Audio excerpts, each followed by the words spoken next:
Ladies and gentlemen, welcome to the Morning Hustle, man. Yo, known this brother for a long time. This energy is always consistent. Man of the people, getting it done. One time for David Banner. What up, my G? What up, man? Good. Yo, we are operating in the toughest times, I think, of our generation, man. And you've always been one of the most vocal people, you know, even when everything wasn't as heavy as it is right now, man. What's running through your mind? I think it's a beautiful time. I think it's the best time, maybe since the 60s for our people. Because the thing that we don't think about is these people will and have been doing the same things to us, whether we fight back or not. You know, one of the problems that I think we have in our community is we act as surprised as white people do when stuff happens to us, and we don't prove that it's a systemic problem, and it always has been a systemic problem ever since we came in contact with those people. And I am so proud of the youth. You know, I think one thing that we have to do better is we stay criticizing, but we never tell our children when they're doing a great job, or the young men and women out here that's putting their life on the line, putting their jobs on the line, putting everything that they know on the line. But I'll say something that I've been saying on Instagram, though, is that we have to find a goal. And no matter what happens, we need to focus on that one goal. If whatever we deem the case that sparks the people, or the thing that sparks the people, we have to focus on that. And I think, in my opinion, it can't be anything that's connected to their system. We keep wanting to talk about, you know, even though I believe that voting is necessary if you're going to stay inside a system, but we keep talking about things that are inside of that system as if they're going to all of a sudden act right. And what I always ask supposed good white people is, what took you so long? You know, why now? Mm-hmm. So, like, if something good was going to happen, it would have happened already. When something happened to a dog in America, they pass laws and make things happen. You know, Mike Vick spent more time in prison than just about any of these cops have ever. You know what I'm saying? And we can't seem to, you know, somebody showed me something. They passed a law for a victim, and they didn't even arrest the cops. About the Breonna Taylor case? Yes, for Breonna, exactly. They passed a law for Breonna, but didn't arrest the cops. What kind of sense does that make? You know, so I am proud, and I believe that in order for us, and I ask people this all the time, and I want people to think about this, are we fighting for equal rights, or are we fighting for freedom? I'm fighting for freedom. And you always have been, you know, and I guess, you know, in being in Mississippi, you know, being from Mississippi, you were privy to see some things that maybe some people who are in more like, you know, gentrified areas or like mixed media areas didn't get a chance to see. You know, like sometimes people's perspective on racism and race relations has everything to do about where they grew up at or what they were exposed to. What was your trigger point growing up that made you realize that, yo, like, listen, this stuff is going on still, and we got to say something about it? Well, what I'll say about Mississippi is that I actually like Mississippi white people better than any white people on this planet. At least they're honest. Right. You know, if they love you, they'll die for you. If they don't like you, they'll try to kill you. There ain't too many middle grounds with that. Between. And the thing is, where I'm from, around the area I'm from, black folk don't play that. You know, we have our lines and the places that we frequent, and you know, if you cross those lines, then you know what you about. You know, if you see folk on our side of, you know, where we from, then you know they with us, and if they not, then you know what it is. So, like, for me, I think what Mississippi did for me is it showed me the clear lines, and it showed me what I had to fight for. You know, and the thing is that the history of our people, and I think, you know, I always tell people, they always criticize, you know, football players, basketball players, entertainment. I think black people spend too much time focusing on entertainment. You know, I think that the teachers have just as much of a responsibility. They've been teaching our kids lies. Christopher Columbus never made it to America, ever. He never stepped foot on America. That's a lie. You're lying to our children. So just as we need to break down TV and radio and movies and all that kind of stuff, we also have to learn to teach our children. We have to figure out what our history is, what our language is, what's important to us, and we have to take control of that also. Brother Ben, if you don't mind me jumping in real quick with a question. With you being from a Confederate state that was formerly in the Confederacy, now you see these monuments coming down. How important do you feel it is that they all come down nationally? And should that be a federal push for us to have a unified front on how we address the Confederacy and what it stood for in its time? Of course. The crazy thing about, you know, white people to me is that they do things for themselves that they wouldn't do for anybody else. You know, if anybody else that's lost the war to them, the Confederate Army lost. You wouldn't fly any other flag, you know, for any other state or any other country that lost the war against you. You know, it shows you how they feel about their children and their families and their people. They always been lost. So, yeah, I mean, just based on the fact, we're not even talking about what's comfortable to Black people. We're talking about a group of people that lost the war to you. So within that, you know, if the Confederate Army goes against everything that they claim, that's what I'm saying, the American flag, all the stuff white people be pumping about America, it's all a lie. You know, and they don't even hold steadfast to it. So, like, for me, yeah, they all should go just based on the fact that they lost the war. Yeah. You know, so to me, yes, that should happen. But I'll say this to all white people that's listening right now, not just the Confederate flag, but I'm gonna show you how selfish white people can be, even those who claim to be good. You know, look at the Native Americans, look at Africans, look at everywhere your people have gone. That flag, whether it's the American flag or the Confederate flag, but especially the Confederate flag, means the death of our people, means the enslavement of our people. And you nearly forced our children to pledge allegiance to it. It doesn't mean the same thing that it means to you, but you don't care what it means to anybody. You don't care what you did to the Native Americans, the Buffalo, or any other people that you come into contact with. So that's part of the problem, and that's the reason why America is where it is. And the sad thing is they've done that all over the world to indigenous people all over the world, and it's starting to tighten in on people. That's the reason why people are reacting. And I want to tell you all something that I realized. A white Muslim actually taught me this, Brother Ali. He said, David, the reason why this resonated with so many people was because of COVID. He said, you know, it wasn't no new movies out. People wasn't at the club. You know, the artists wasn't putting out new music, and people really had to spend time with God.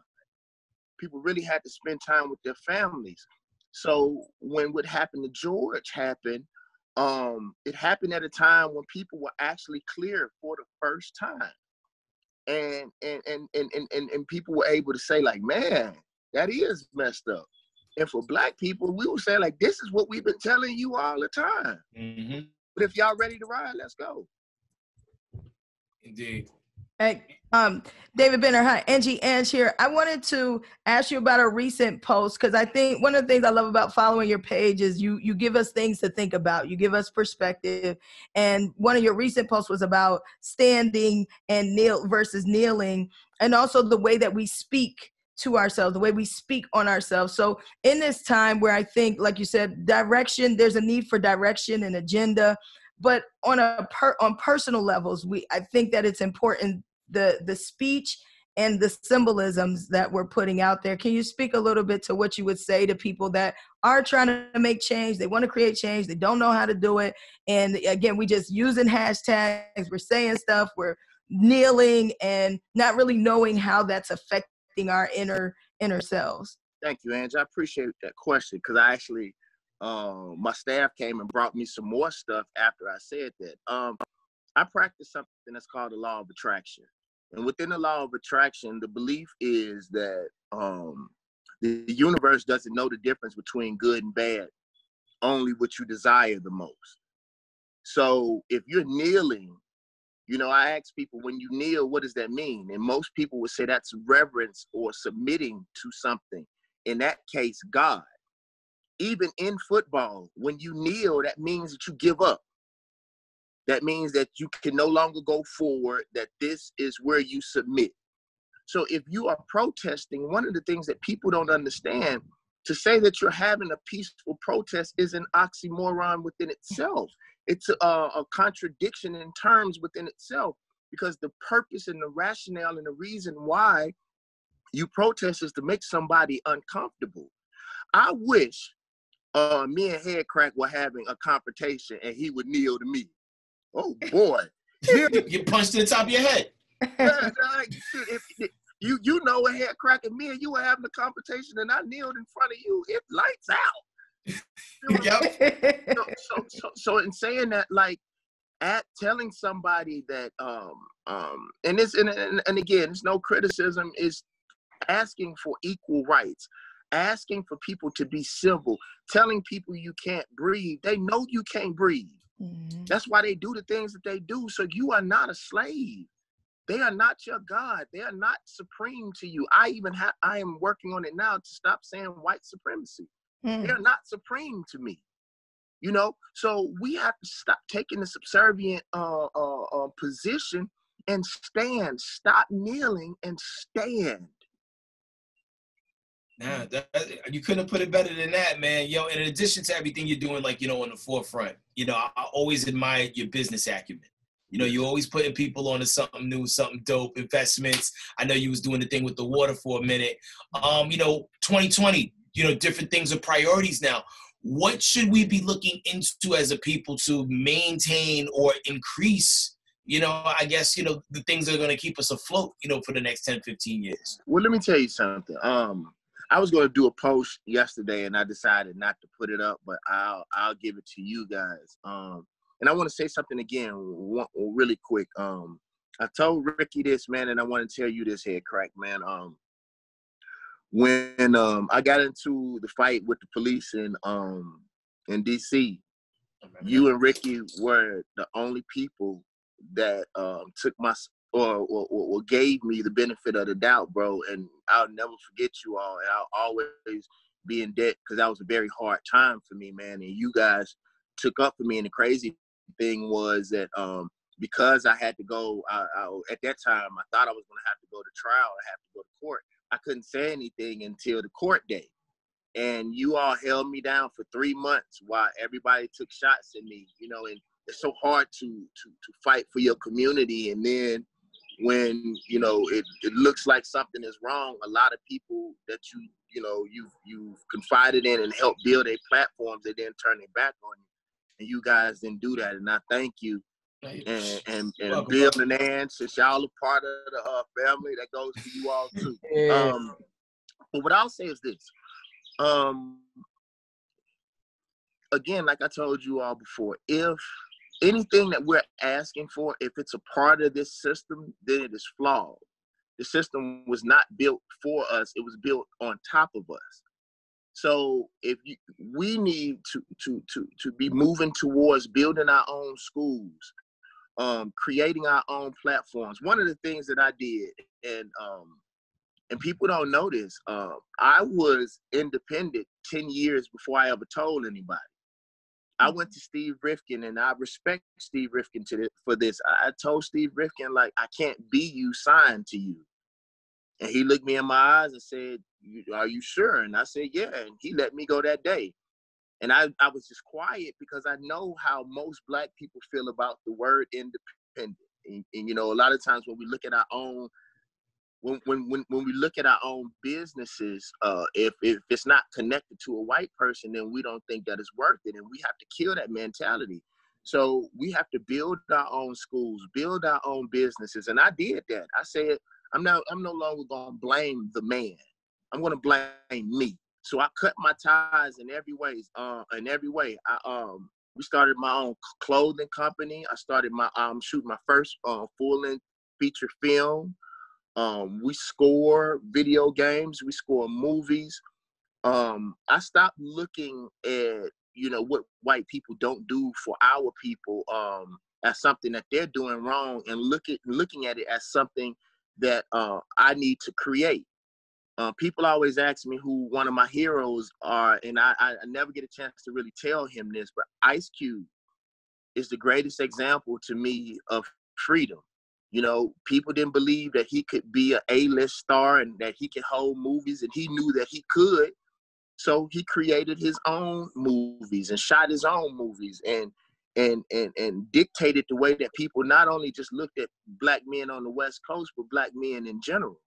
Mm-hmm. So it's about creating. My David Banner platform, and I want to say this, y'all, please keep this in. I can't even promote davidbanner.com no more because the people are really buying. I had they wiped my whole store out, bro. I watched one of the places when the Bloods and Crips came together and they were holding my flag in the picture. Every time I see your flag pop up randomly in something that doesn't directly have anything to do with anything that you're promoting, it makes me happy because I know everything you put into getting the God box and that package together. That's right. You know how long I've been pushing this, and I have to be honest with you all. I won't say I almost gave up, but I was really bitter for a while. But what I realized is that sometimes God doesn't let our dreams come true because it knows it would be a nightmare. If I would have popped off when I thought I should have, I was understaffed, I was undermanned, the quality wasn't where I actually wanted it to be. And when this situation came about, we were already ready. I told some rappers, I don't have to make music for these times. I already made the God box. If you go back and look at the Black Fist video, it was basically explaining everything that has happened and what we need to do. So it wasn't about getting ready. This is what I live.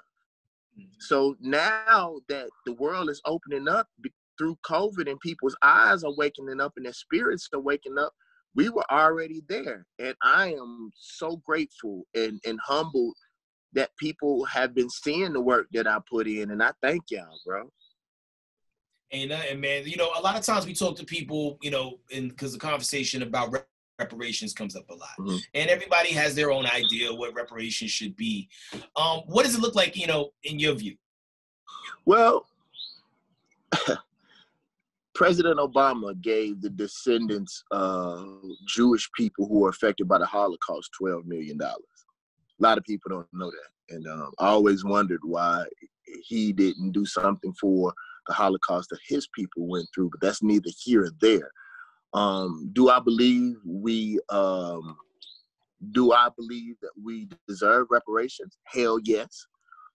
Is that something that I focus on? Not really, because then again, we are expecting something from people who have historically always been demonic, who have always been evil as a whole, as a conglomerate. So do I want something from them? No, what I really want them to do is to leave us alone. I want you all to think about something. A Muslim brother named Caleb Muhammad taught me.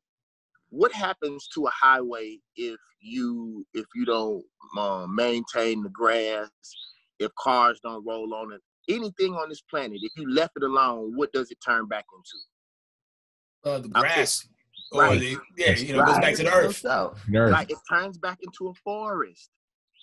So what he was teaching me through that is that anything that you leave alone and you leave it untouched, it will return back to God. Anytime you leave Black people alone, they turn back to God. But what people don't understand, as much as white people complain about Black people pulling themselves up by the bootstrap, every time we do, you burn it down, aka Tulsa, Oklahoma, or any other successful business. You either put the feds on them, or taxes, or find a way to discredit it. If we were just left alone, we would be just fine. Got you. Now, one of the conversations, though, like I bring up a lot, what if we didn't have to pay taxes, for the duration of time that slavery happened, and also free education. You see free college education pop off in a lot of countries. Bro, taxes? I'm just saying, they taxed us. What I would say is that that would help those who had businesses and who had the ability. What you got to think about taxes is if you have a tax problem, it's because you have money. Mm-hmm. So I believe that would help those who really don't need the help. The thing that I think we have to get something tangible that you can write down on a sheet of paper. Again, the problem with education is the reason why our children are malfunction is because we don't teach them anything about themselves. I wrote a paper. I did research on a paper when I was at Southern University. There was this college professor that taught a history class. And through this paper, I found out that and y'all, excuse me, I was in a very bad accident, so I have a concussion. I still have a concussion. 6 months ago, I almost lost my life. People don't know about it. That's the reason why that's the reason why you don't see me out a lot. So sometimes I blink out. That's the reason why I'm concentrating so hard to pull everything together. Well, you're holding it together well. You seem very focused, bro. Oh, yeah, I have to. I have to remember the word "the." But, I found out that the Pythagorean theorem was actually a theorem that was on the walls of Egypt. It was already there, and Pythagorean literally walked up and said, "Wow, that's dope." Like a lot of the things that we think are recent technology or we think are recent theories, African people the Dogon people in Africa charted the stars like thousands and thousands of years ago. So what I realized about about education is that we must gain knowledge of self. And as much education as we want to give our people, if it's not centered in Africa or not centered in our people, then we are again brainwashing our people to believe that they are better. When I'll show you guys something really quick, if y'all don't mind. No problem at all. I'll show y'all something. When I started educating myself, and when I realized that knowledge of self is the way, is when I truly got better. Let me show you guys this. I have more books than the average, probably the average elementary school or junior high has. Everywhere in my house. I stopped collecting Jordans and started collecting first edition books. It's the real money. And what I realized, man, is that if we knew, always the simple, this head crack, the simplest thing that I do is I ask Black kids who was the richest man that ever walked the earth.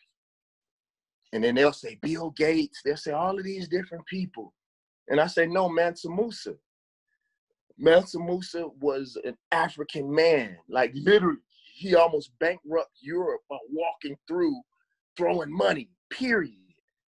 And when kids realize, wow, like that's what I come from. That's a person that looks like me was rich. Yeah. So that means you deserve exactly everything that you want. And starting from that point and understanding who I am literally changed the course of my life. I want to tell you guys something too. We Curtis from Patchwork put together a song called Burn that's coming out on the 19th, on Juneteenth. Zaytoven, DJ Toon, Drummer Boy, we got Raz Kaz, Nucci, Pastor Troy, myself, Saha, Torre. And we just got a conglomerate of rappers and producers. And it was one of the most beautiful things I've been a part of. And I really think it's gonna shake some stuff up. It's called Burn, and I'll let you gotta get us that record, bro. Like, real, we gotta touch that. There's a lot of people I respect on that record. You gotta pull that up. Shout out to Nooch. Little Yeah, Nooch. man.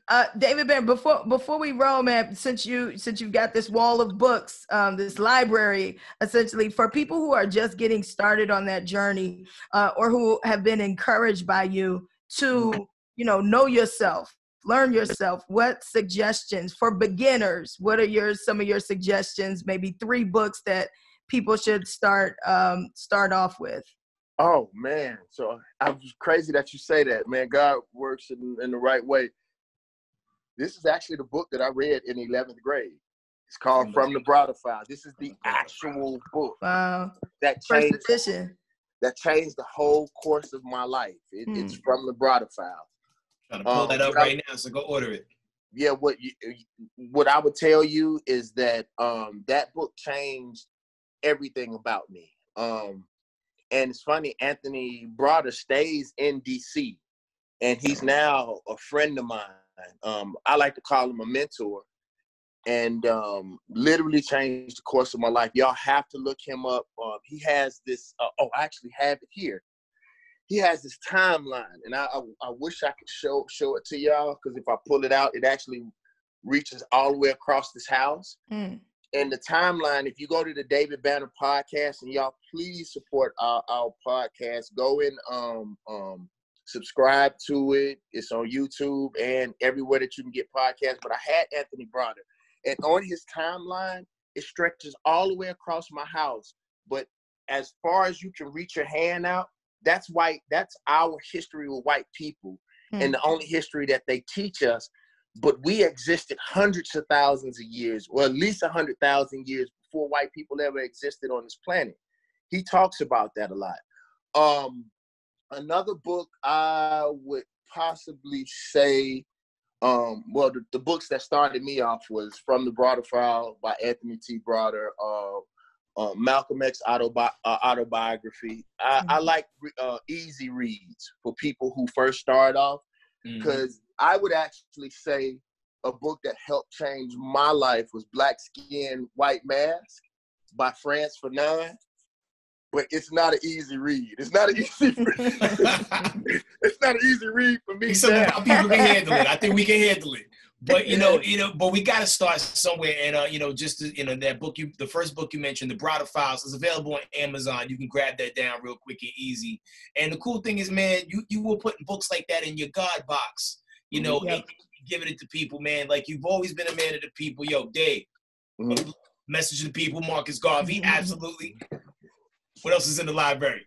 Oh man, it's a lot. You can name is in here. But what I'll tell people about books is, people always ask me where to start. You figure out what is important to you and start asking questions. What I learned about the universe, again, the universe conspires for anything that you truly want. It will bring it to you if you chase after it. You have to want it with every breath. And now that I understand these laws, it comes to me. Me and you talk about this here, Crack. Like, when we really became friends, we started bumping into each other all the time. In the gym, and we had never really seen each other before. We started doing speaking events together. Like, you here? Like, yeah, I'm here. Like, let's kick it. No doubt. And I can't wait to get back out there and get to it again. Yo, Dave, we got to keep it pushing. But, yo, we love you, bro. Thank you for always being there for the people.